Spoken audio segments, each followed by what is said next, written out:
Hi, my name is Jennifer DeMarco. Welcome to week 2 of the Forge It workshop series with a focus on web series, both the design and the implementation. Week 2 focuses on the pictures, the images. Now, week 1 focused on the words. With week 2 and the pictures, we're going to be talking about what really makes film different than a short story or a novel.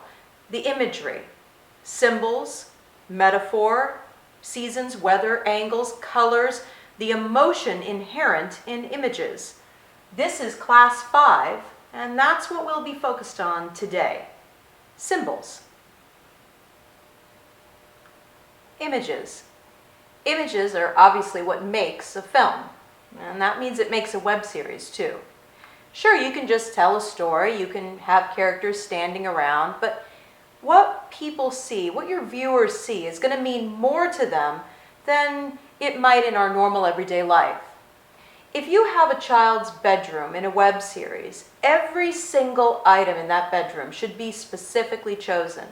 If you have a teacher's office, every single item should be specific. What does it mean to that person? There should be a story behind it. Nothing should be casually strewn about. Because our eye, as viewers, takes in all the tiny details and makes a story in our own mind from our own life experience. For instance, if we had a friend who loved My Little Ponies and teddy bears, if we see My Little Ponies and teddy bears in a room, we're going to build backstory for a character before we even see them. Make sure that everything you put on screen is deliberate. That means if you're pointing your camera at it, there's a reason. I'm sure many of you have heard the adage, the smoking gun. Now, what that refers to is, if you do a shot of a gun, a fancy antique gun, on a mantle above a fireplace, then before the end of your series, that gun better go off. Why linger on the gun if it's not important? Don't create throwaway images, shots that really have no point in being there. Every single shot should mean something.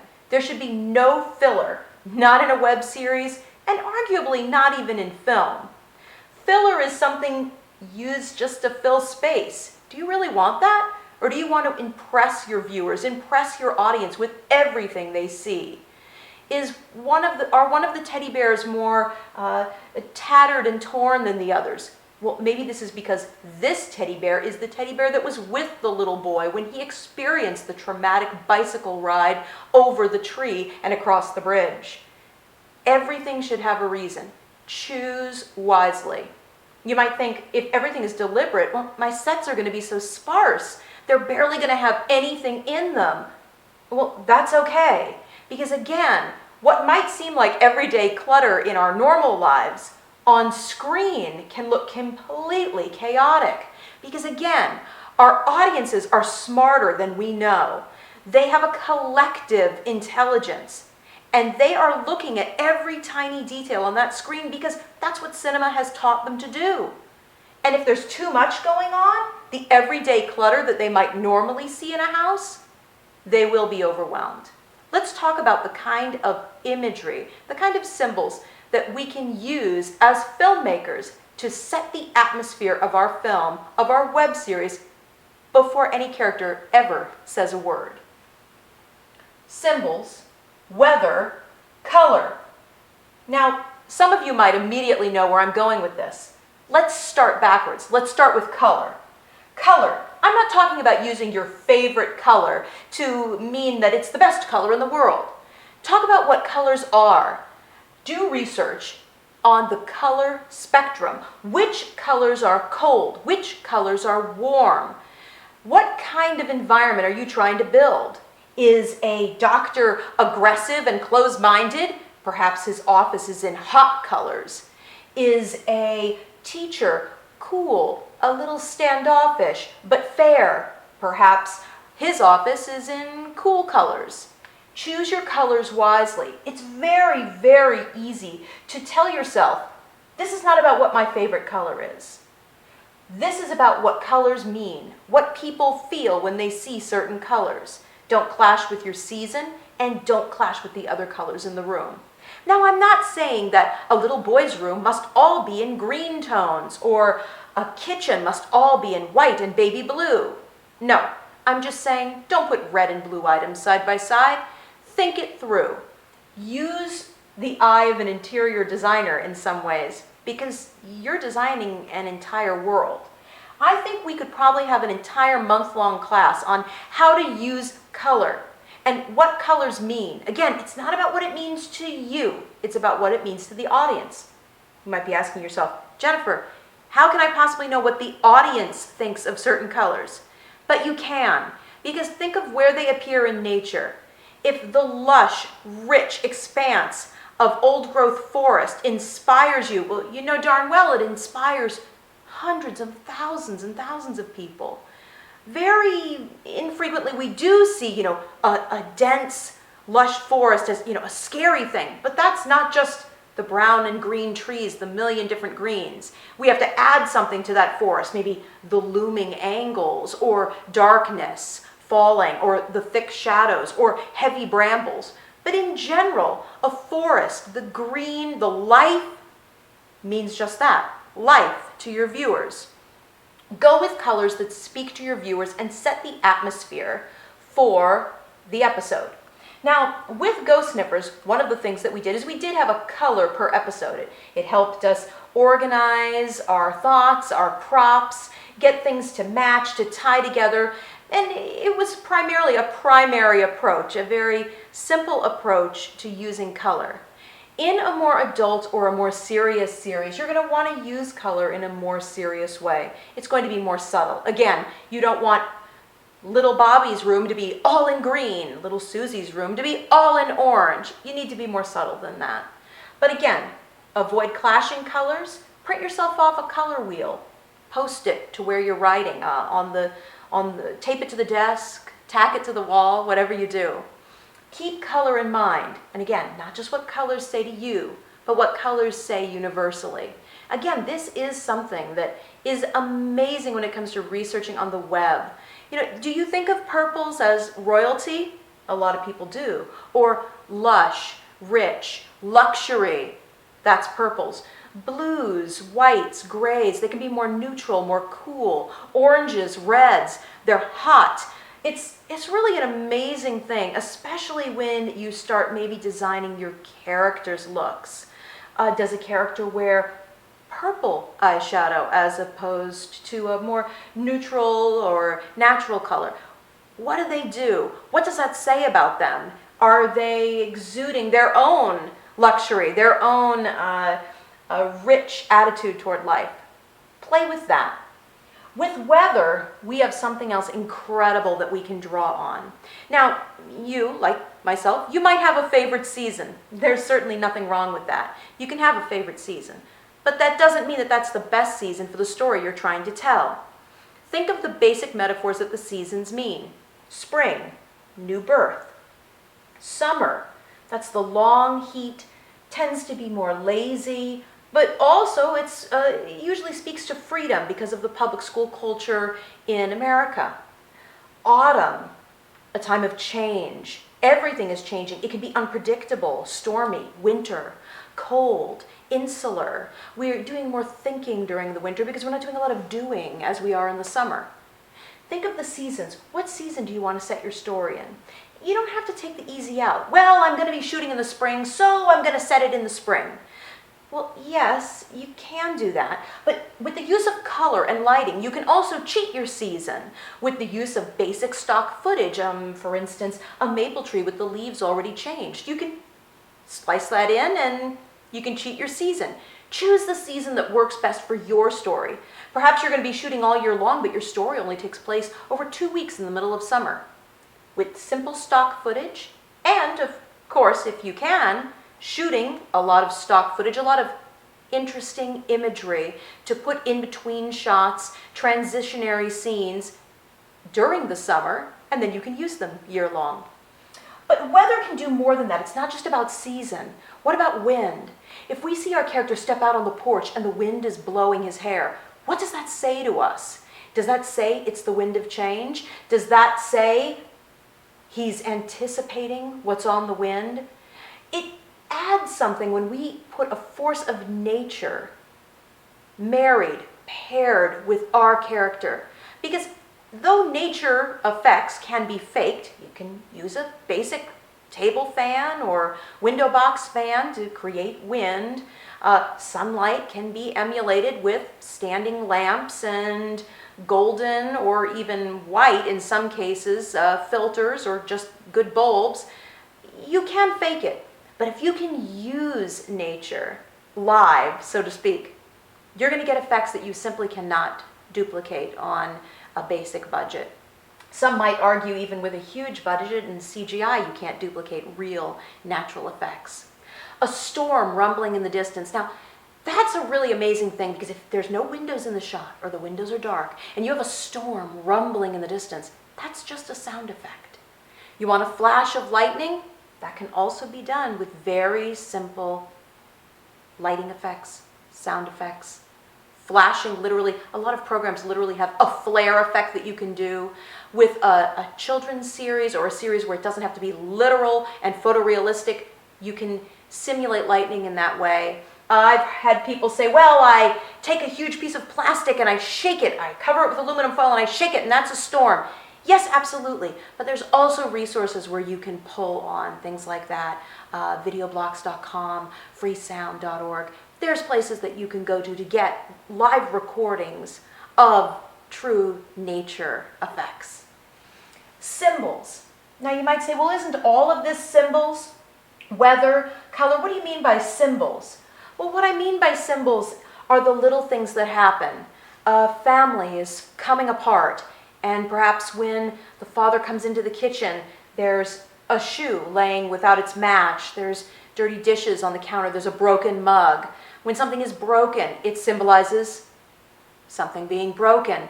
It may seem simple, but to the viewer, if it's not said, if the father simply walks to the mug and he picks the mug up and he looks at the two pieces, or maybe even throughout the course of the film, the father is trying to mend something that broke. Perhaps he accidentally backed into his daughter's bicycle and he's trying to fix it throughout the course of the film, of the episode, of the web series, whatever it is. You can work with subtle symbols like that. It doesn't have to be obvious. He doesn't have to say, but Betty, if I could just fix the bike, I know that everything would be fixed between us, and you would trust me again and know that I would never go on a long business trip and leave you with your long division and all of the trials and tribulations that you're experiencing at school. You don't have to say that. He's struggling with the bike. He's trying to fix it. He has setbacks. It's almost as if the arc of the film can be followed with just his struggles with that bike. Now, I'm sure you've probably heard water symbolizes the subconscious. So a pool, a cup of water, the rain, a puddle, rain on a window, water splashing on a new dress. You can play with things like that. It doesn't mean you need to believe that water equals the subconscious. It's what you can do with it. Sometimes you can do this also to humorous effect. A white shoelace, a white hose, a white piece of yarn, a white belt laying on the ground, all leads up to the vicious white snake. You can do whatever you want. Symbols are best used when they're used subtly. They don't need to be driven home. It can be something sitting in a background. That tattered teddy bear that I mentioned before, that could very well be one of your symbols. Is it a symbol of a childhood left behind? Because it's pushed to the side, the little teddy bear now. And what's in its place? Oh, I don't know, a computer or cheerleading trophies or whatever it is. Use your symbols subtly. Think about the symbols in your life. When you see your cat curled up on a chair, what does it mean to you? When you look at your old denim jacket that you used to love to wear, what does it mean to you? In that case, draw in the case of symbols as opposed to weather or color, where you don't want to put too much weight on your favorite season, your favorite weather, your favorite color. It's not about you, it's about the story. But with symbols, think about the symbols in your personal life. Do you love driving places in the car? Do you like to roll the window down? Someone else is driving, you roll the window down, the wind is in your face, and that feeling of speed. What does speed mean to you? That life is racing forward, that it's out of control? Or is speed freedom to you? You can cast these things in a way that you want to cast them. And that's what's exciting about symbols, is that you can tweak and turn them to be what you want. But remember, when you start to deal with symbols, you might want to say to a friend, a coworker, someone that you bounce ideas off of, when you read this scene, what do you think? And leave it at that. If they say, well, the fish in the bowl is kind of symbolic since it's on the mother's desk. It's symbolic that she isn't alone, you know? She's got that little fish in that bowl, that's her friend. But if what you are going for is the mother who is a celebrity feels like she's living in a fishbowl and everyone can stare at her, then you might want to tweak a little bit how she interacts with the fish, how the fish is seen, things like that. So make sure that your symbol is getting across the way you want it to get across. And also, watch some of your favorite films and episodes. Look for symbols. There's no right or wrong, because what might be symbolic to you, oh, it's obvious that when the main lead gave the secondary principal the blue roses, that was referring back to when they first met at the Blue Moon Cafe. It doesn't matter if you're right or wrong. It doesn't matter if that's just a happy coincidence. That's a symbol that you found. Try to take apart an average television episode or a film if you really want to tackle something large, and look for the symbols that tie into what you know about the characters. Now, don't do this with a new something. Don't do this with a show you haven't seen before, or even an episode you haven't seen before, or a film. Do it with something you know very well, but this time, watch it not to enjoy it, which I know can be hard, but watch it to look for symbols. Make a list. Which ones worked? Which ones were just kind of left dangling? Which ones made no sense to you at all? Ask someone else. Try asking someone younger or someone older. What were the symbols they saw? Try switching genders. If you're a woman, ask a man. If you're a man, ask a woman. See what other people see and see the film through their eyes only in regard to symbol. I think you'll be amazed. And also, you'll find that your experience as a viewer is enriched.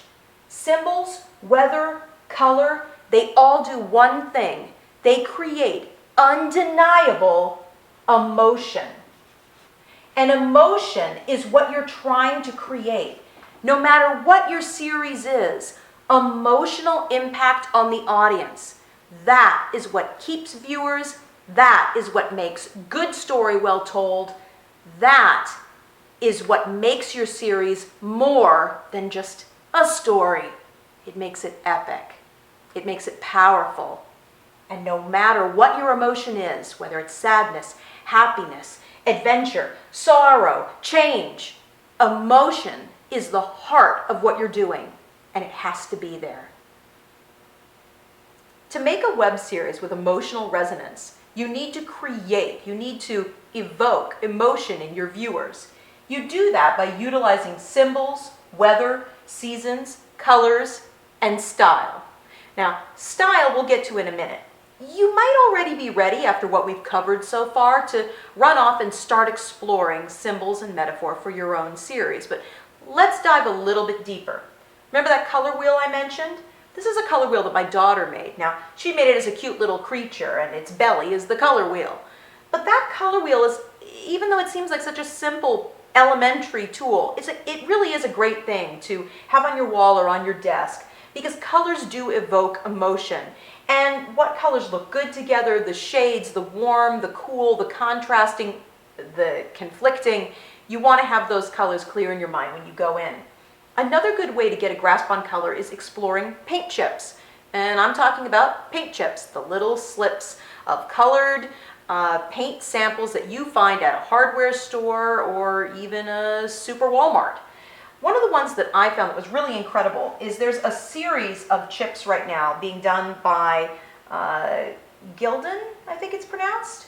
And what they've done is they say, want gray or charcoal? Gray and charcoal are the cooler tones of the neutral palette. These colors convey a feeling of soothing sophistication, etc., etc., etc. And they actually do this for a lot of different colors. And it's a neat, yes, it is a marketing tool and it's trying to sell you on a color, but it's a cool perspective. And then of course you can explore all their many paint chips with their millions of different shades of green, gray, red, blue, purple, etc. So that is one way to tap into color, get a better sense. If you ask, often hardware stores will let you take home paint chip samples completely for free or for a very small amount of money. You can explore colored paint chips on the internet, but a lot of times it depends on your screen. I can even sometimes find inspiration from the names that paint chips have been named by various different companies. It's periwinkle with one company, it's midnight night with another, or whatever it is. But have fun, explore color, see what emotion it evokes in you, see what emotion it evokes in other people. Now, weather, seasons, symbols, these are things that, again, can be intensely personal, but also very universal, especially weather and seasons. Those are almost entirely universal. Yes, of course, you have a favorite season, but what the seasons mean to us universally is pretty much across all cultures, spring being rebirth, etc., etc. But symbols, as I said, can be incredibly private. And we are talking about some symbols that we see every day, such as someone wearing a cross around their neck, or what does it mean if someone has their eyebrow pierced, or what does it mean if someone dyes their hair. An interesting example of this is that I've been cast in a film where I'm going to play a mom who is a single mom who is relatively overwhelmed by life. Now, the film doesn't start shooting until late November, early December, but one of the first things that was asked of me was, grow your hair out. Well, some of you may already realize that I've already begun to do that. This mom can't have a short, spiky haircut on top, an asymmetrical bang, and very meticulous beaded braids in the back. She would never have that much time to do something that elaborate with her hair. So my hair, by the time the film shoots, will be more simple, straightforward, loose, longer, not punk, not edgy, not urban mom at all, but more standard suburban mom with a light wave. This was a characteristic choice, a stylistic choice made by the entire film production team for this character. And it was important. Weight, the way a character dresses, the way they wear their hair, whether or not they wear makeup. If they have vocal inflections, do they tisk? Do they say, Do they roll their eyes? Do they talk with their hands? What do they do?